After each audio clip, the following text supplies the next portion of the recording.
The following program was paid for by the friends and partners of WLMB-TV 40 Toledo.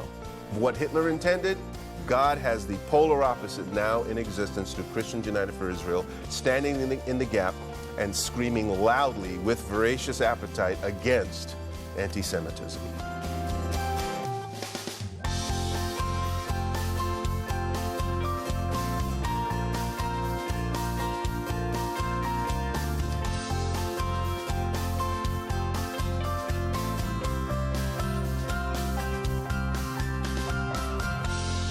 Welcome to another episode of Main Street, where we encourage all of our viewers to pray for the peace of Jerusalem. I'm Dr. Jamey Schmitz, and I am so happy to introduce you again to my co-host for the last 21 years, Virginia Bossa. Well, hey, Jamey, you didn't say it's the fastest half hour in television. Well, that is true as well, but that is kind of a word that I've given because of the guest, the special guest that you're going to tell us about right now. Yes, our guest comes from Nashville, Tennessee. That's Pastor Lyndon Allen. He is with Christians United for Israel and serves as the Central Regional Coordinator. He has been to Israel many times on governmental and spiritual tours and has led scores of pastors to the Holy Land. So welcome, Pastor Lyndon. It is an honor and a pleasure to have you here. Yes, welcome. Glad to be here. You are fine people, and I'm just excited to talk to you about Israel and the Jewish people. Very good.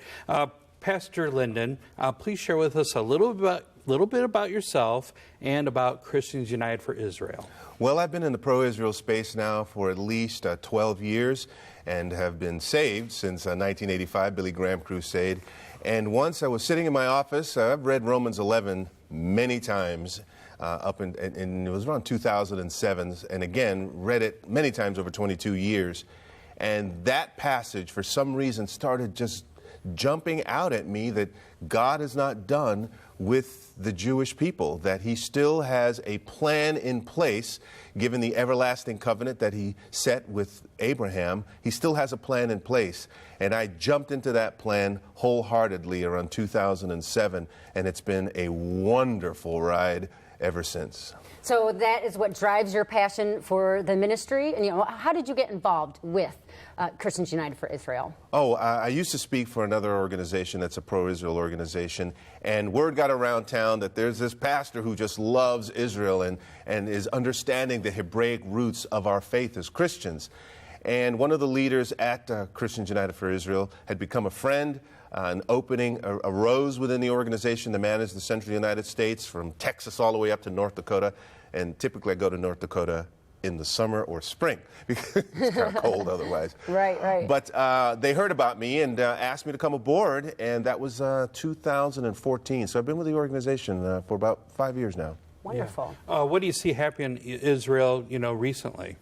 Well, recently Israel has been bombarded with a plethora of rockets, 630 in the last 48 hours. And can you imagine any border city, say to Canada or Mexico, being the recipients of 630 rockets? One rocket from either of our northern friends or southern friends, one rocket would be enough to elicit a response from the United States of America. That's right. It'd be a Israel, declaration of war. Of course. But Israel, sadly, they have to deal with this ad nauseum over and over again. But because of the unique alliance between America and Israel, they have the support they need. They have the weaponry they need.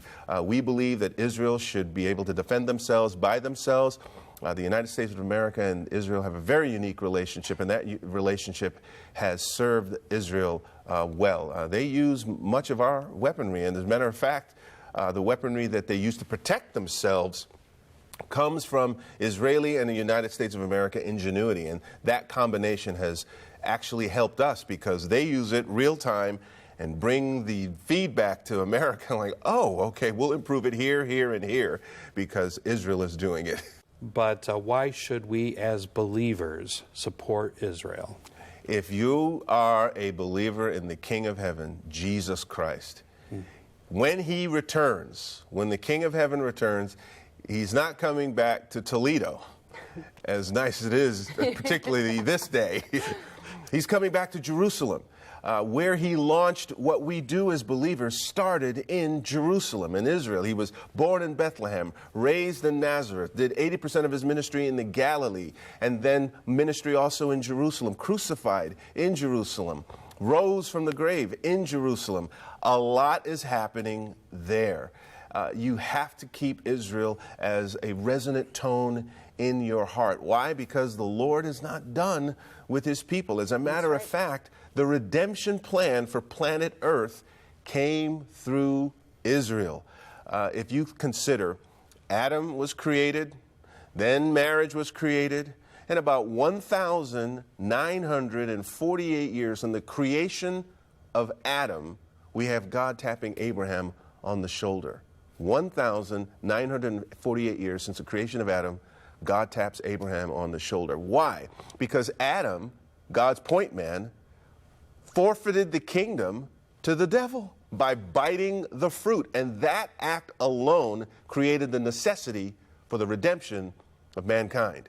And the plan for that redemption came through God's covenant with Abram, whose name he changed to Abraham, which means father of many nations. So God is after all nations through Israel, and our Messiah came through that covenant, that everlasting covenant. Therefore, Israel has to be of high import on the heart of any believer. God is not done with his people. Romans 9, 10, and 11 say so. And the proof of that is the mere fact that Jesus Christ, our King, came through the Jewish people. That's right. He's pursuing every Jew and every Gentile, without exception, to a saving knowledge of Jesus Christ. Well, speaking of, history and looking back, what alarming threats to repeating history do you see in today's culture? Anti-Semitism. We just had an incident, sadly, in San Diego, one in Pittsburgh, where Jewish people's lives are threatened and taken.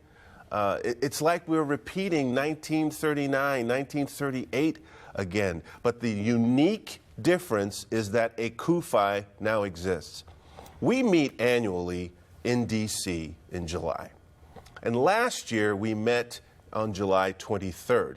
Sometimes it's middle July, sometimes it's end of July, but last year is July 23rd, which happened to be, we didn't know this until after, it happened to be the 85th anniversary of Hitler installing the Deutsche Evangelische Kirche. Now, Hitler became Chancellor of Germany in the early 1930s, 1933 to be specific, and early that year.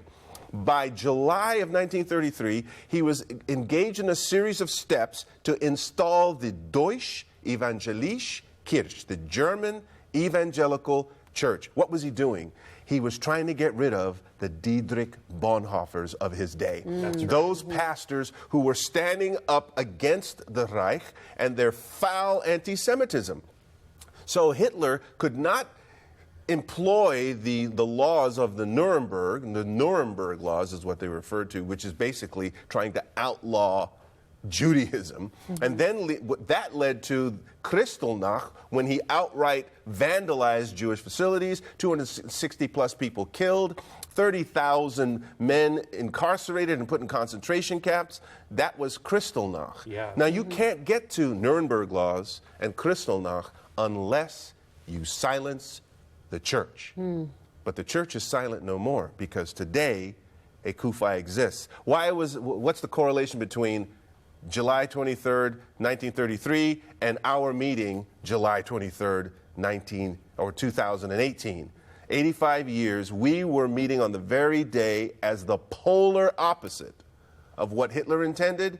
God has the polar opposite now in existence through Christians United for Israel, standing in the gap and screaming loudly with voracious appetite against anti-Semitism. Now, just for our listeners, when you say kufi, I want to make sure that they understand that is the short abbreviation for Christians United for Israel. I so thank you for doing that. Yes. So Pastor Hagee would definitely appreciate your having done that. Christians United for Israel. So let's shift gears just a little bit. Sure. And ask you this question. What are some common misconceptions about Israel?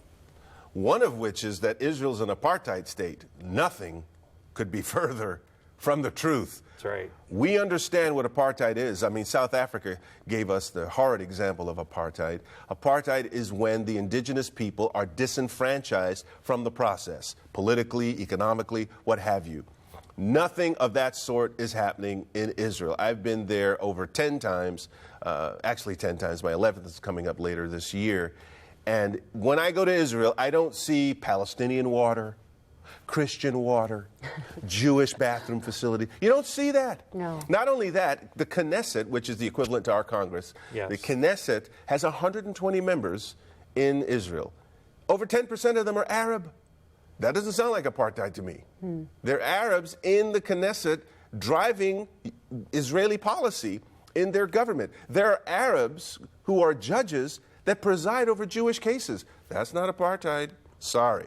So those who label Israel as an apartheid state are disingenuous and are willfully deceptive. Well, that is some excellent information, and that is good to clear up that misconception. Why does Israel have a biblical and historic claim to the land? You just said it. You have the Bible sitting right here. That's right. This is the Constitution of our kingdom, right. The Constitution of the kingdom of God. And Abram was given clear demarcations of what the land would be that God would give him and his people. He said, your descendants are going to be as numerous as the sand on the seashore and as numerous as the stars in heaven. Sand on the seashore, that refers to his direct descendants. Stars in the heavens, well, that's us. Those of us who become spiritual descendants of Abraham through Christ. So all of that is delineated in the Bible. And I find it fascinating. Danny Danon, he is the ambassador to the UN for Israel. Yes. When he speaks on behalf of Israel and their claim to the land, you know what document he pulls out? This one.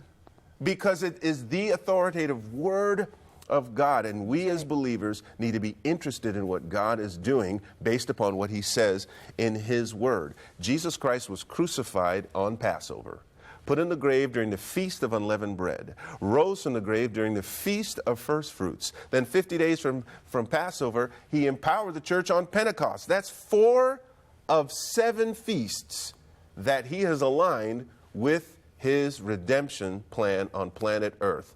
All of that is in the Bible, and in addition to the biblical claim of the Jews to the land.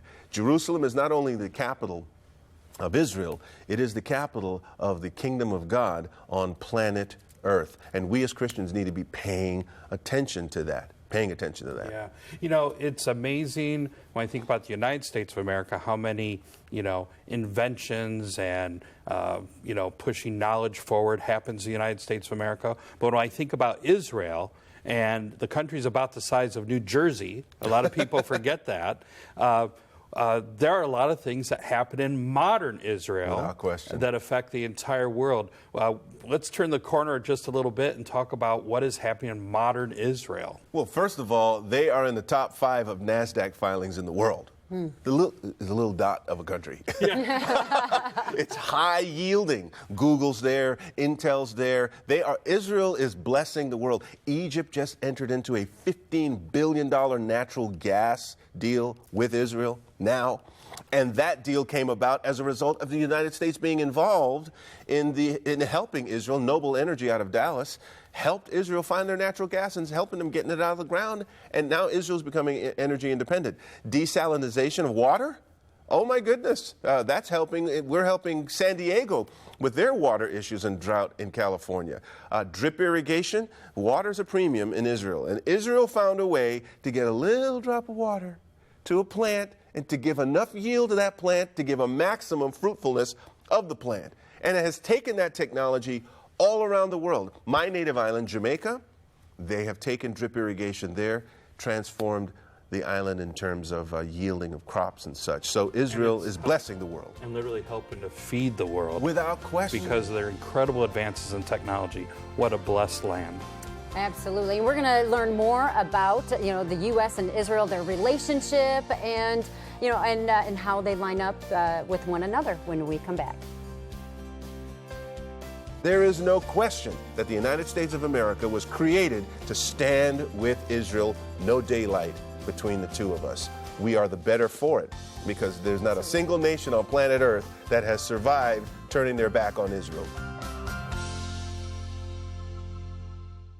The mission of Dominion Broadcasting WLMB-TV 40 is to provide Christ-centered television of high technical quality and programming excellence to uplift, unite, educate, challenge, and encourage viewers in a manner consistent with the teachings of God's Word. Won't you join us? Please send your gift today and be a part of the ongoing mission of WLMB-TV 40. Thank you. WLMB's free monthly program guide keeps you informed about your favorite Christ-centered and family-friendly programming found on WLMB. There's something for the whole family to enjoy, from great Bible teachers to classic family favorites. Plus, you'll find family movies, news from a Christian perspective, local shows Main Street and Pastor's Point, excellent don't-miss documentaries, and much more. Enjoy quality Christian television on WLMB-TV 40 and sign up for your free monthly program guide today. Now, back to Main Street. Well, welcome back to Main Street. We are talking with Pastor Lyndon Allen from Christians United for Israel. So, we've been talking about the relationship between Israel and the U.S. Maybe you could describe that a little bit more to us. There's something quite fascinating regarding the U.S.-Israel relationship that actually goes all the way back to our birthday as a country, July 4th, 1776. Now, we were not born on July 3rd or July 5th, because the 4th was the day the Continental Congress agreed to the language of the Declaration. Now, July 4th is on the Gregorian calendar. What was that date on the Hebraic calendar? What date on God's calendar did our birthday as a country intersect on God's calendar? Oh, Do you know this, Jamey? I do not. This is like a quiz. Yes, it is, but I failed. Yeah. So God's not following a calendar named after pagan gods and Roman emperors. Okay, Right. July is named after Julius Caesar, August named after Augustus Caesar, then they started counting with September is month 7, October, if you ever wondered why it's called Oct, it's because it was in the 8th position. November is month 9, and Deci, that means 10. So December was the 10th month, because originally there were only 10 months. And the reason why there weren't other months, because it was just, I guess, too cold to count, so nobody came out. Yeah. It was just, That's why it. come out? That's exactly why. So what was the date on God's calendar? The date was, or is, the 17th of Tammuz, T-A-M-M-U-Z, the 17th of Tammuz. Now, many things happened in Jewish history on that date. I want to highlight two absolutely fascinating things that happened on our Hebraic calendar birthday as a nation in correlation with Israel. Number one, the shattering of the twin tablets. So Moses is on Sinai. This is 1500 BC. Moses is on Sinai, and he hears from the Lord. He's got the tablets, and he hears from the Lord, Moses, get thee down, for thy people corrupt themselves. That's the voice from the movie, right? So he got himself down there, and sure enough... He was angry. Yeah, he was angry because the people were dancing around the god Apis. They were dancing around this golden calf, and he asked his brother Aaron what was going on, and Aaron said, I melted this gold down, and poof, this calf came out.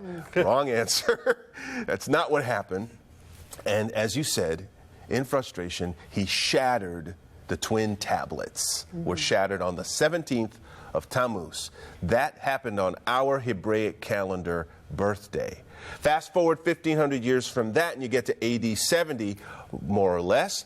And now Titus and Vespucian are coming into Jerusalem to squelch the Jewish revolt. They're tired of these Jews. Here's what we're going to do. We're going to rip your heart out. We're going to destroy your temple.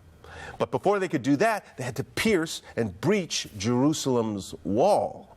And that happened on the 17th of Tammuz. Now, if you were to count 21 days from the 17th of Tammuz, you get to, on God's calendar, the 9th of Av. And in the Jewish world, that's called Tish B'Av. Why? Because both temples, Herod's temple and Solomon's temple, were destroyed on the same day, 600 years apart. So the 17th of Tammuz to the 9th of Av is always a time of mourning for the Jewish people during that time, because they're mourning the loss of their temples. And our Hebraic calendar birthday is associated with that. So what's the significance between that date, Israel's history, those two incidences, and the United States of America. It's as if God is, I would say, it's as if God is saying to America, since you're getting born on this day, I want you to uphold my law. Don't let it get shattered. Uphold my law. And for the most part, our country has done that. Even with our dark past, we get rid of the darkness because we have the light showing us the way. That's right. So we get rid of those things because that's the high standard. Most of the world's published Bibles comes out of our country. And most of those Bibles comes out of my city, Nashville. So our country is associated with upholding the law. When it comes to piercing Jerusalem's wall, I would say that correlates with America. Your job is to guard the infant Israel. Well, Israel, the modern state, didn't exist in 1776.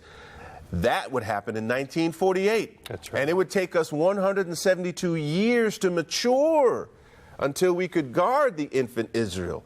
And on May 14th in 1948, there was no nation more suited to guard the infant Israel than the United States of America. And it didn't take Harry Truman 11 months, 11 days, or 11 hours. It only took him 11 minutes to pick up the phone and agree with Ben-Gurion, the prime minister at the time, and say, we stand with Israel.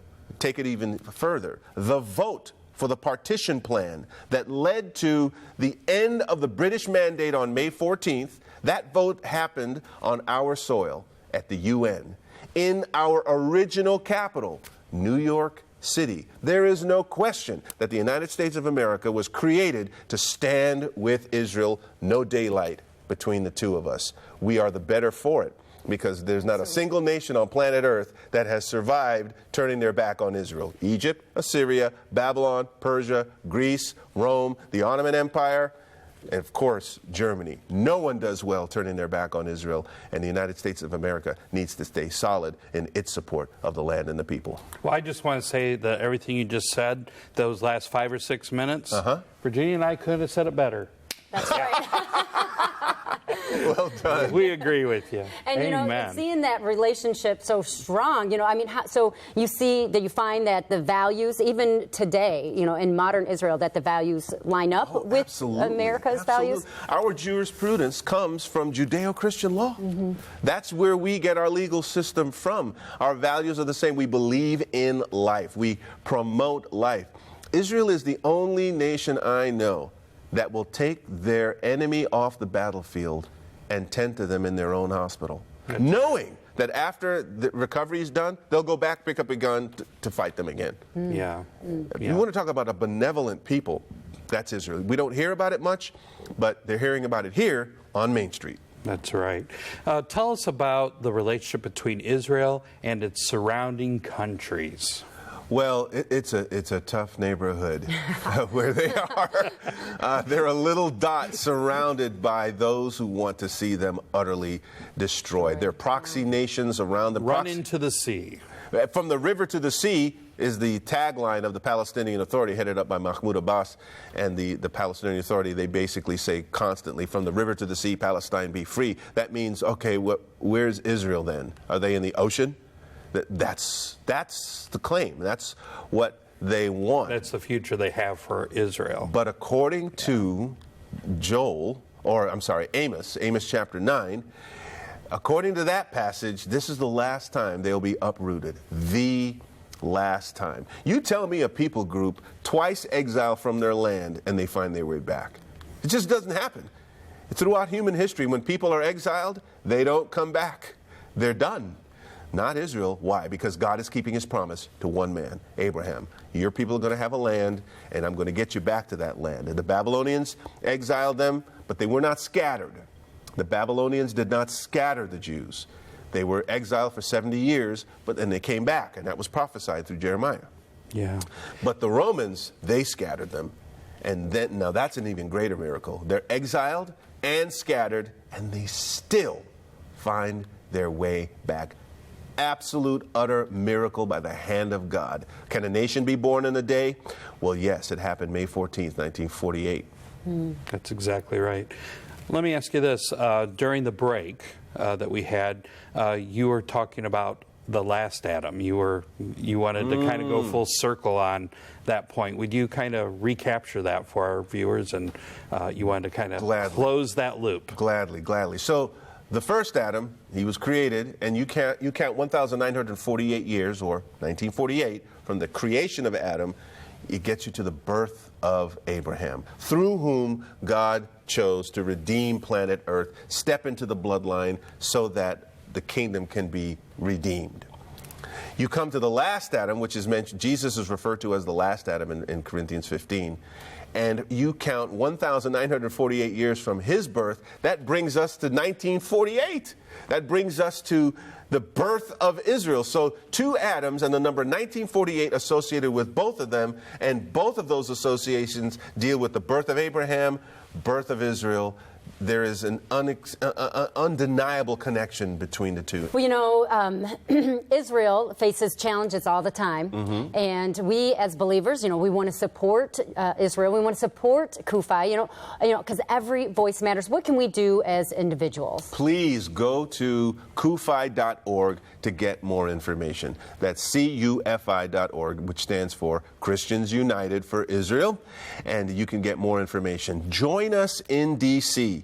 Our organization is about making sure U.S. policy is sound, germane to Israel and the Jewish people. We don't want to come up with any type of policy that threatens Israel and the Jewish people. And the way we do that is acting like a Mordecai, acting like an Esther. You know, Mordecai protected his people through legislation. People don't realize that. He came up with new legislation within Persia to have the Jewish people protected. And with that legislation, and you have the holiday of Purim. So that's the model. We want the Jewish people to be protected through sound legislation, and we, with our 5.6 million members, on our way to 6 million members, we remind our elected officials to come up with U.S. policy that stands favorably with Israel and the Jewish people. Very good. I take it then that you have like a annual convention that people can attend. Is that accurate? It is the Washington, D.C. Summit, and it happens in July. Go to the website and find out the specific dates. Every year, thousands of us gather with congressional appointments, reminding our elected officials, please come up with legislation that stands favorably with Israel and the Jewish people. And we do it annually, and they do take notice when 5.6 million, or a small portion of them, show up. That's awesome. Good. That's awesome. Well, you know, this has been very informative, and I'm sure we could just, fill another half hour, another show with more information. But thank you so much. But before you go, would you have one last comment or closing challenge for our viewers? Truly, this is the fastest half hour on television. I've enjoyed every minute of it, and basically, I want the people to go to the website, learn about Christians United for Israel, understand the biblical reasons why we should stand with Israel and the Jewish people. Go to CUFI.org, and you won't be disappointed. You'll actually be inspired to be on the cutting edge of what God is doing on the planet for his people. They are not going in cattle cars anymore. That's right. If we have anything to do about it, we're going to cry out against anti-Semitism, and we do it with passion. That is a good word. Pastor, thank you for being with us. Thank you for your work, and we will continue to pray for the peace of Jerusalem. Yes, thank you. Thank you. Well, thank you for joining us this week on Main Street. And as Jamey and Pastor Lyndon said, be sure to be praying for Israel, and join us next week for another great episode.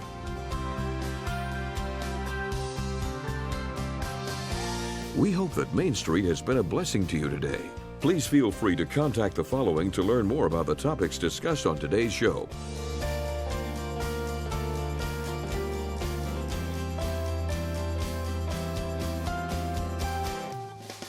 WLMB would like to thank all the faithful supporters of WLMB that make this program possible.